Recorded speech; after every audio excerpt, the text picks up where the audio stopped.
এক সময়ের প্রতাপশালী রাজা মহারাজাদের সুদৃশ্য অট্টালিকা দেখাশোনার অভাবে কালের গর্ভে এভাবেই বিলীন হয়ে যায়। বন্ধুরা, আপনারা এখন সামনে যে জায়গাটা দেখতে পাচ্ছেন, তখনকার সময়ে এটাই ছিল ফাঁসির মঞ্চ, যা এখন ভেঙে চুরে সব শেষ হয়ে গিয়েছে, কিছুই নেই আর। নিশিরাতে কান পাতলে এখানে এখনো দড়িতে ঝুলে থাকা মানুষের গোংরানোর আওয়াজ উপলব্ধি করা যায়। দিনাজপুর এই রাজবাড়িতে এসে আমি কয়েকটা সুড়ঙ্গের দেখা পেয়েছি। সুড়ঙ্গগুলো অস্বাভাবিক না, তবে খুবই রহস্যজনক।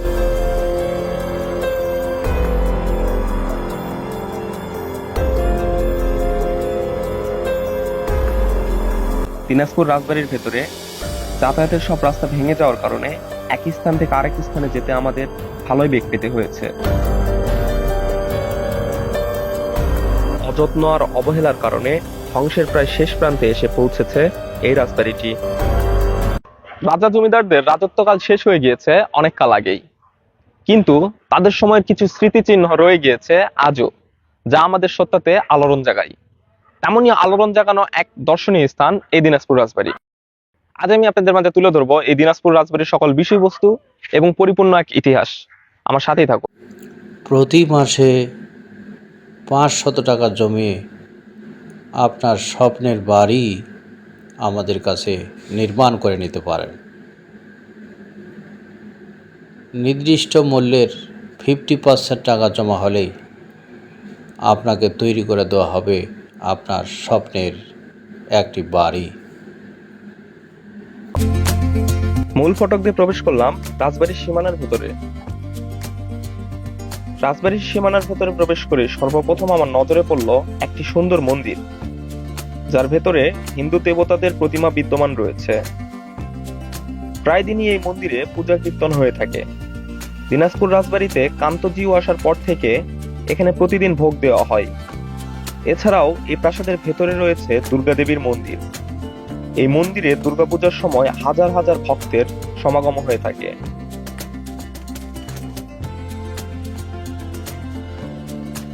মন্দির দেখা শেষ করে এগোতে থাকলাম সামনের দিকে।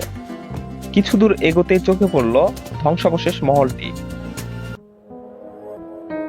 আসলে দিনাজপুর রাজবাড়ি বলতে বর্তমানে অবশিষ্ট এই ধ্বংসাবশেষ মহলটিকে বোঝানো হয়।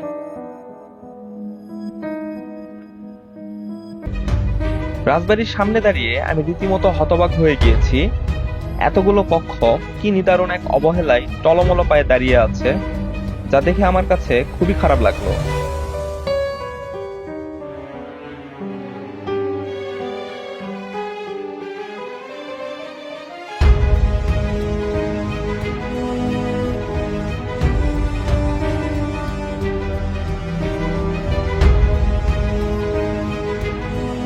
এই ধ্বংসপ্রায় রাজবাড়িটির ভেতরে প্রবেশ করতে আমার ভেতরে কেমন জানি একটা ভয় কাজ করছিল। তবুও সাহস করে এগিয়ে গেলাম সামনের দিকে।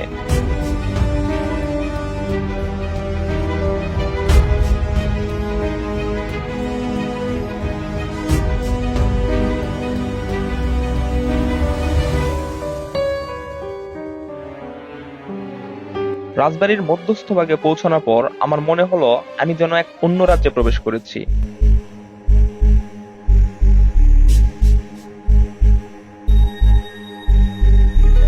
দিনাজপুরের ঐতিহ্যবাহী দর্শনীয় স্থান ও এখানকার রাজবংশের শেষ নিদর্শন এই রাজবাড়িটি দাঁড়িয়ে আছে কালের সাক্ষী হিসেবে বিষণ্ণ মৌনতায়।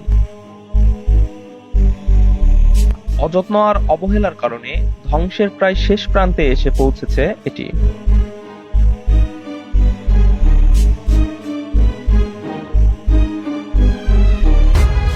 রাজবাড়িটির এমন করুণ পরিস্থিতি দেখে আমার ভেতরে খুবই খারাপ লাগছিল, যা আমি আপনাদের বলে বোঝাতে পারবো না। ইতিহাস থেকে জানা যায়, দিনাজপুর রাজবংশের প্রতিষ্ঠাকাল থেকে শুরু করে 400 বছর ধরে প্রায় 166 একর জায়গা জুড়ে ধীরে ধীরে গড়ে উঠেছিল বিশাল এই রাজপ্রাসাদ। দিনাজপুর রাজবাড়িতে রয়েছে আয়নামহল, রানীমহল ও ঠাকুরবাড়ি মহল। বন্ধুরা, আমি এখন দাঁড়িয়ে আছি ঠিক আয়নামহলের সামনেই। আমার পেছনে যে মহলটি দেখতে পাচ্ছেন, তখনকার সময় এটাই ছিল আয়নামহল। এবং এই যে এখানে যে দরজার মতন খোপগুলো দেখতে পাচ্ছেন, এগুলো প্রত্যেকটা কিন্তু কাঁচ দিয়ে মোড়ানো ছিল। সময়ের ব্যবধানে, কালের বিবর্তনে সবকিছুই ধ্বংস হয়ে গিয়েছে, কিছুই নেই আজ। দ্বিতল আয়নামহলে নিচে উপরে মিলে 22টি করে মোট 44টি কক্ষ রয়েছে।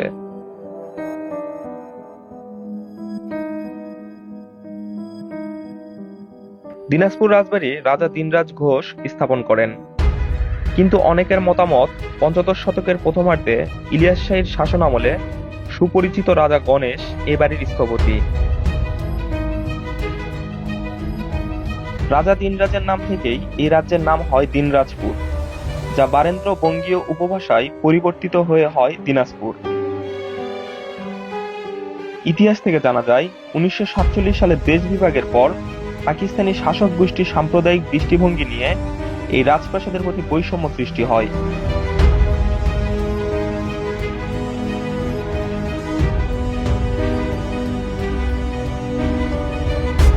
তৎকালীন মহারাজা জগদীশনাথের আমলে জমিদারি প্রথা বিলুপ্ত হলে তিনি সপরিবারে ভারতে চলে যান। এরপর থেকেই এই রাজপ্রাসাদের মধ্যে থাকা মূল্যবান জিনিসপত্র চুরি হতে থাকে।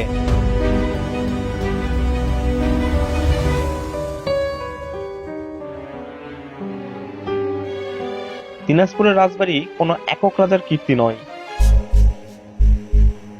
দিনাজপুর রাজবংশের প্রতিষ্ঠাকাল হতে শুরু করে মহারাজা জগদীশনাথ রায় পর্যন্ত প্রায় 400 বছর ধরে ক্রমান্বয়ে গড়ে উঠেছিল এই বৃহৎ রাজবাড়িটি।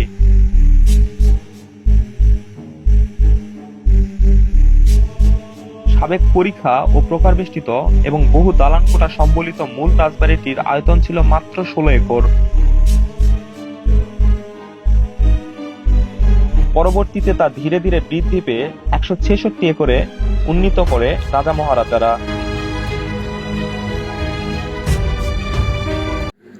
প্রতি মাসে 500 টাকা জমিয়ে আপনার স্বপ্নের বাড়ি আমাদের কাছে নির্মাণ করে নিতে পারেন। নির্দিষ্ট মূল্যের 50% টাকা জমা হলেই আপনাকে তৈরি করে দেওয়া হবে আপনার স্বপ্নের একটি বাড়ি। জগদীশনাথ রায় পর্যন্ত প্রায় 400 বছর ধরে ক্রমান্বয়ে গড়ে উঠেছিল এই বৃহৎ রাজবাড়িটি।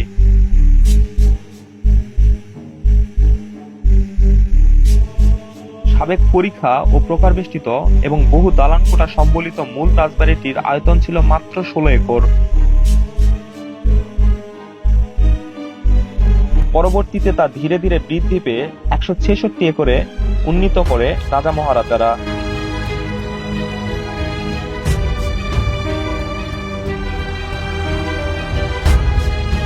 রাজপ্রাসাদের ভেতরের ঘরগুলো বর্তমানে জরাজীর্ণ অবস্থায় রয়েছে। ভিতরে যাওয়ার জন্য অনুপযোগী হয়ে পড়েছে, যে কোনো সময় ভেঙে পড়তে পারে এই আশঙ্কায় কেউ ভিতরে প্রবেশ করে না। তবে এর ভিতরের দৃশ্য অত্যন্ত মনোরম। প্রাসাদের রুমগুলোতে কেউ বসবাস না করায় সেখানে বিভিন্ন গাছ লতাপাতার জন্ম হয়েছে। রুমগুলো তৈরি করতে যে লোহার প্রয়োজন হয়েছিল সেগুলিও বর্তমানে চুরি হয়ে যাচ্ছে। কয়েক বছর আগে এই প্রাসাদের ভেতরে একটি সুড়ঙ্গের সন্ধান পাওয়া গিয়েছিল, কিন্তু পরে তা প্রশাসন বন্ধ করে দেয়।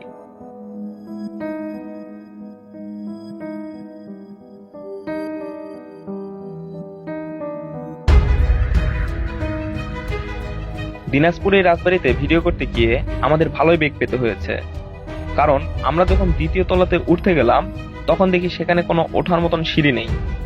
সেখানে কোনো সিঁড়ি না থাকায় দ্বিতীয় তলাতে উঠতে আমাদের অনেক কষ্ট করতে হয়েছে।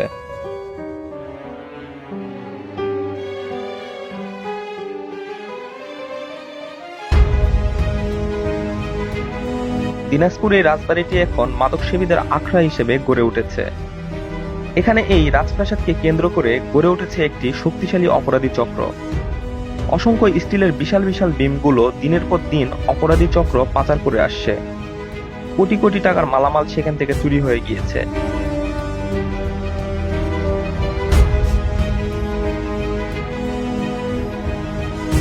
রাজবাড়িতে যেহেতু অপরাধী চক্রের আনাগোনা খুব বেশি ছিল, সেজন্য ভিডিও করতে গিয়ে আমার ভেতরেও একটা ভয় ভয় কাজ করছিল। তো আপনারা যখন এই রাজবাড়িতে ঘুরতে যাবেন তখন অবশ্যই সাবধানতা অবলম্বন করে চলবেন।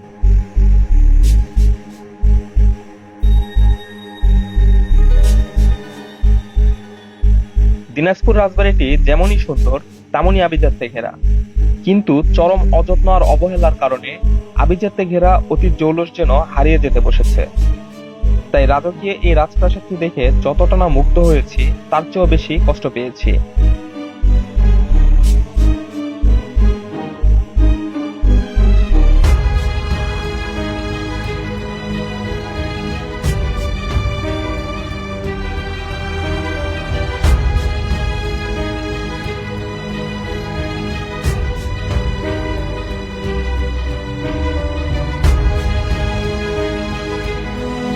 দিনাজপুরের রাজবাড়িতে এসে আমি কয়েকটা সুড়ঙ্গের দেখা পেয়েছি। সুড়ঙ্গগুলো অস্বাভাবিক না, তবে খুবই রহস্যজনক।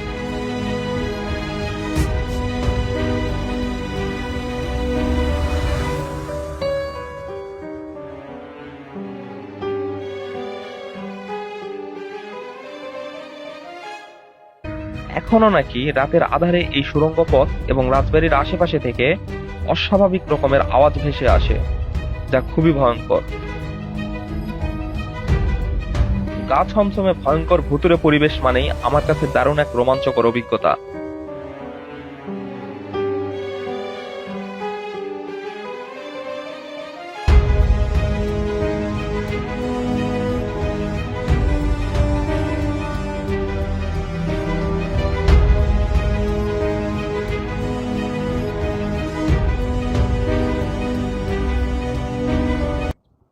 সময় যে আসলে কতটা নির্মম হতে পারে তা এই রাজপ্রাসাদে এসে খুব ভালোভাবে উপলব্ধি করতে পারলাম।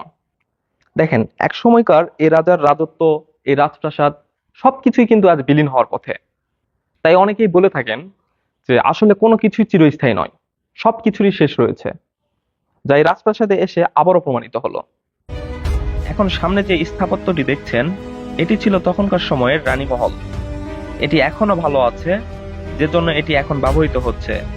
এখানে মানুষ বসবাস করে। এর পাশেই একটা কূপ রয়েছে, যেটা তখনকার সময় ব্যবহার করা হতো।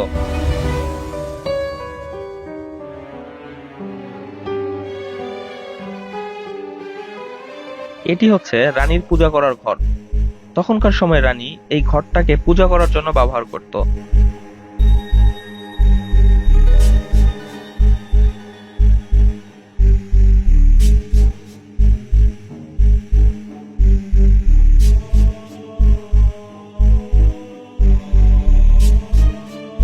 এই ঘরের পাশেই রয়েছে একটা পুকুর, আর এই পুকুরের সামনেই রয়েছে সাজঘর।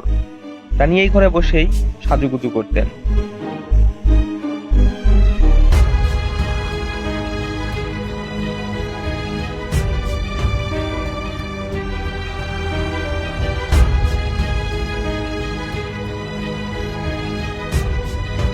বন্ধুরা, আমি এখন আপনাদের নিয়ে যাচ্ছি এই রাজবাড়ির ফাঁসির মঞ্চের দিকে।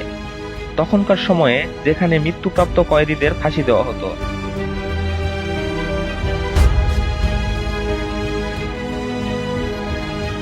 বন্ধুরা, আপনারা এখন সামনে যে জায়গাটা দেখতে পাচ্ছেন, তখনকার সময় এটাই ছিল ফাঁসির মঞ্চ, যা এখন ভেঙে চুরে শেষ হয়ে গিয়েছে, কিছুই নেই আর।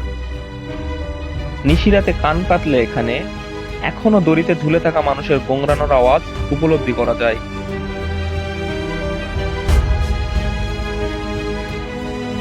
এক সময়ের প্রতাপশালী রাজা মহারাজাদের সুদৃশ্য অট্টালিকা দেখাশোনার অভাবে কালের গর্ভে এভাবেই বিলীন হয়ে যায়।